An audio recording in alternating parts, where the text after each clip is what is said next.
Hi, I'm Antonio Sala, and in this video, it will be a very short one.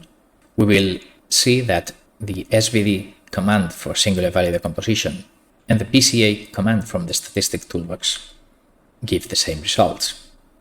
So I will generate 1000 samples of some data, and I will multiply it by a matrix that I just invented, no particular meaning, and displays the mean.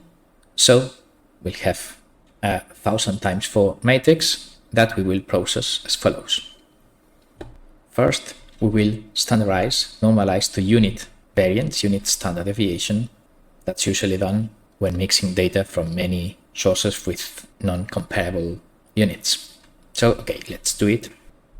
And now we do carry out principal component analysis, either with the built-in singular value decomposition routine, standard linear algebra stuff, or with the statistics and machine learning toolbox PCA routine. Well, the goal of this video is showing that we are doing basically the same. So we don't actually need the statistic toolbox to carry out PCA, at least elementary PCA, as we are doing here. Indeed, this latent output tells me the variance of the principal components. If I take square root, I've got the standard deviation of the principal components. Here I have it.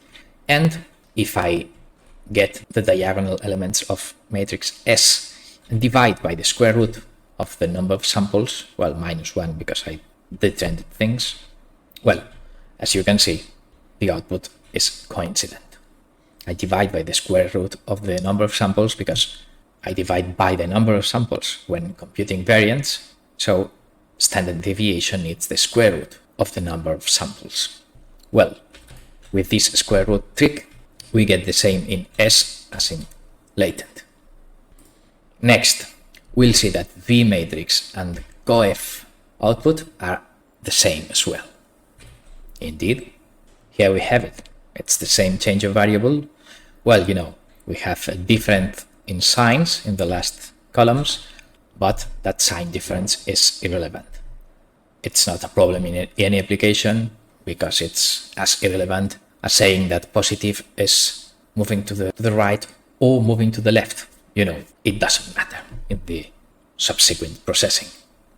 So coef and V matrix are the same, and of course the principal components themselves, the score in PCA jargon, is identical to U times S, or equivalent data matrix times V, because X is US V transposed and V is the inverse of V transposed.